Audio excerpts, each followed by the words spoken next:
सिद्धार्थ पिठानी, इस शख्स का नाम कोई कैसे भूल सकता है। घुंघराले बाल, आंखों पर मोटा सा चश्मा। सिद्धार्थ पिठानी की पहचान सुशांत सिंह राजपूत के मुजरिम के तौर पर की जाती है। हालांकि आरोप अभी साबित नहीं हुए हैं, लेकिन आरोप लगते रहे हैं, लगातार लगते रहे हैं।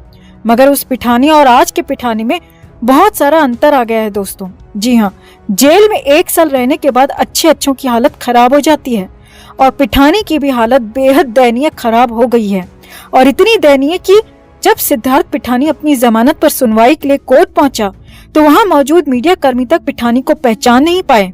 पिठानी की आंखों में आंसू, चेहरे पर खौफ था, बिल्कुल बीमार और चेहरा लटका हुआ था और उसकी जमानत पर फैसला भी नहीं हो पाया।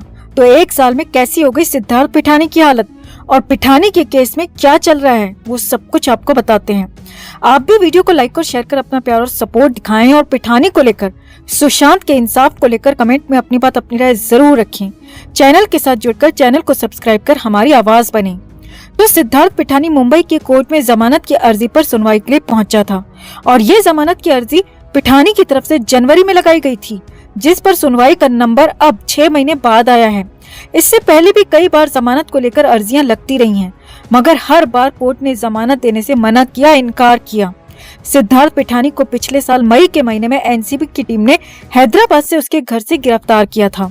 पिठानी पर सुशांत केस में ड्रग की खरीद फरोख्त के आरोप लगे हैं और करीब 13 महीने से ज्यादा का वक्त हो चुका है पिठानी जेल के अंदर ही बंद है। अब मीडिया कर्मियों ने या किसी और ने पिठानी को 1 साल पहले देखा था, जब पिठानी अपनी शादी के नाम पर जेल से जमानत पर बाहर आया था। पिछले साल जुलाई के महीने में पिठानी की शादी हुई थी और जमानत की अवधि खत्म होने के बाद पिठानी ने कोर्ट की शर्त के मुताबिक जेल आकर सरेंडर कर दिया था और तब से लेकर अब तक वो लगातार जेल में ही है, जेल के अंदर बंद है। अब जब पिठानी 1 साल बाद जेल से बाहर निकला तो उसकी हालत देखकर हर किसी को हैरानी हुई। दरअसल सिद्धार्थ पिठानी मुंबई की कोर्ट में अपनी जमानत अर्जी पर सुनवाई के लिए जेल से कोर्ट में पेश किया गया था। इस दौरान कोर्ट के बाहर मौजूद मीडिया कर्मियों की भीड़ भी पिठानी को पहचान नहीं पाई, क्योंकि पहले की पिठानी के बजाय ये पिठानी शरीर में आधा हो चुका है। आंखों को देखकर लग रहा था कि जैसे कितने महीनों से पिठानी ठीक से सोया तक नहीं है। चेहरा लटका हुआ था, गाल अंदर पिचके हुए थे, गड्ढे पड़े हुए थे और वहां मौजूद मीडिया कर्मियों की माने तो पिठानी को देखकर लग रहा था कि जैसे वो लंबे समय से बीमार है। मीडिया कर्मियों की माने तो जब सिद्धार्थ पिठानी को जेल की गाड़ी से नीचे उतारा गया तो किसी ने भी नहीं पहचाना और पुलिस वाले उसे सीधे कोर्ट के अंदर ले गए। जब कोर्ट के अंदर पिठानी को ले जाया जा रहा था तब पिठानी के परिवार के सदस्यों को देखकर मीडिया कर्मियों को पता चला कि ये तो वही सुशांत सिंह राजपूत के फ्लैट में रहने वाला, मुफ्त की रोटियां तोड़ने वाला पापी पिठानी है। वाकई जेल का दूसरा नाम जहन्नुम क्यों है, ये पिठानी की हालत को देखकर अंदाजा साफ साफ लगाया जा सकता है, समझा जा सकता है। यही नहीं, कोर्ट में जमानत पर सुनवाई तो हुई, लेकिन जमानत फिर अटक गई। जी हाँ, मामला फिर से पिठानी के लिए फंस गया, जमानत का मामला अटक गया।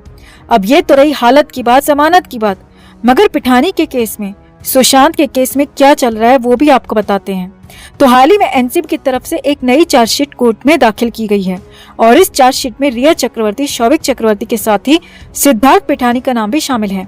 एनसीबी ने कोर्ट में चार्जशीट के साथ ही पिठानी के फोन के कई मैसेजेस, चैट के स्क्रीनशॉट्स शामिल किए हैं, जिससे साफ है कि पिठानी ने एक बार नहीं बल्कि कई बार ड्रग की खरीद फरोख्त की थी और सुशांत तक को इसको पहुंचाया था। जबरदस्ती देने का भी आरोप उन पर लगता रहा है। आपको याद दिला दें कि सिद्धार्थ पिठानी वही शख्स है दोस्तों जिसने सुशांत सिंह राजपूत को 14 जून 2020 को उस हालत में सबसे पहले देखा था और नीचे उतारने का भी दावा किया था। पिठानी ने ही मीडिया के सामने चाबी वाले की कहानी, आधा जूस पीने की कहानी, सुशांत के लास्ट अपीयरेंस की कहानी बताई थी। हालांकि सीबीआई सुशांत के मामले की जांच कर रही है, मगर सीबीआई की तरफ से अभी तक इस मामले में किसी की भी गिरफ्तारी नहीं हुई है, कोई अपडेट सीबीआई से नहीं मिला है। लेकिन हाँ, एनसीबी ने सुशांत के मामले में कई लोगों को गिरफ्तार किया था, जिसमें से कई को जमानत मिल गई, मगर अब भी कई आरोपी जेल के अंदर बंद हैं और उन्हीं में से एक सिद्धार्थ पिठानी भी है। और पिठानी पिछले 1 साल से ज्यादा वक्त से जेल के अंदर बंद है और कोर्ट की तरफ से हर बार जमानत की अर्जी खारिज की जा रही है और इस बार भी पिठानी का मामला फंस गया है। तो कुल मिलाकर पिठानी के साथ कर्मा चल रहा है, क्योंकि उसके अच्छे कर्म होते तो उसको सजा होती या नहीं होती, लेकिन हाँ, कम से कम जमानत जरूर मिलती। लेकिन यहाँ पर सब कुछ अटक गया, फंस गया। पिठानी को सजा तो देर सबेर जब मिलेगी तब मिलेगी, लेकिन फिलहाल बिना सजा मिले ही जेल में वो सजा जैसी हालत काट रहा है और जमानत की बात तो दूर दूर तक दिख नहीं रही है। तो पिठानी फिर से जेल में ही रहने को मजबूर है। तो आप भी पापी पिठानी की इस हालत पर सुशांत सिंह राजपूत के इंसाफ पर अपनी राय जरूर रखें और वीडियो को लाइक और शेयर कर अपना प्यार और सपोर्ट भी जरूर दिखाएं। तो रिया चक्रवर्ती का सच क्या है? रिया पर लगे आरोप कितने सही हैं?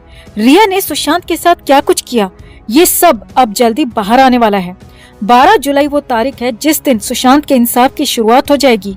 हमने आपको हाल ही में अपनी एक रिपोर्ट में बताया था कि एनसीबी ने कोर्ट के समक्ष एक आरोप पत्र दाखिल किया है जिसमें रिया चक्रवर्ती, उसके भाई शौविक चक्रवर्ती समेत कई लोगों को आरोपी बनाया गया है और कोर्ट से गुजारिश की गई है कि वो आरोप पत्र को पढ़कर आरोप तय करें, जिसके लिए कोर्ट की तरफ से 12 जुलाई की तारीख तय की गई है। यानी कि 12 जुलाई को रिया चक्रवर्ती, शौविक चक्रवर्ती समेत अन्य आरोपियों पर आरोप तय होंगे। अब जैसे ही एनसीबी ने आरोप पत्र दाखिल किया तो रिया चक्रवर्ती बुरी तरह घबरा गई, क्योंकि रिया को पता है कि अब बचने का कोई तरीका नहीं है।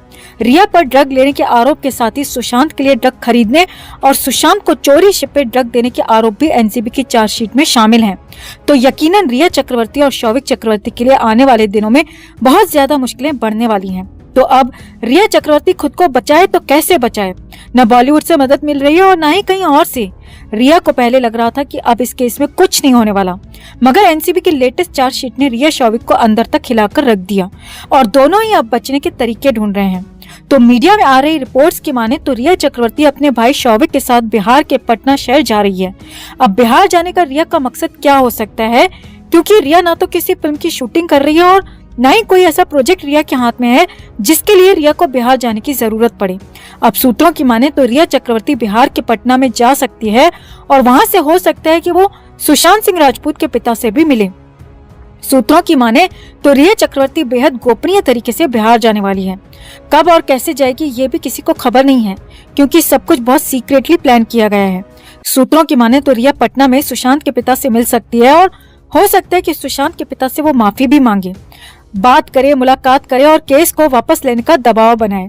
बॉलीवुड सूत्रों की माने तो रिया के पास अब बस यही एक रास्ता है बचने का कि वो सुशांत के पिता से माफी मांगकर केस वापस लेने की बात कहे और खुद को जेल जाने से बचा ले, क्योंकि अब एनसीबी की तो कार्रवाई फिर से शुरू हो चुकी है और 12 जुलाई के बाद रिया चक्रवर्ती पूरी तरह आरोपी बन जाएगी। ऐसे में रिया की प्लानिंग ये हो सकती है कि वो सुशांत के पिता के जरिए खुद को सेव करा ले। अब जैसे ही रिया चक्रवर्ती के बिहार जाने की खबरें मीडिया में आई तो हर तरफ शोर मच गया। सुशांत की अमेरिका वाली बहन श्वेता सिंह कीर्ति ने भी कई मीडिया ग्रुप से संपर्क किया है और इस खबर की तस्दीक की है।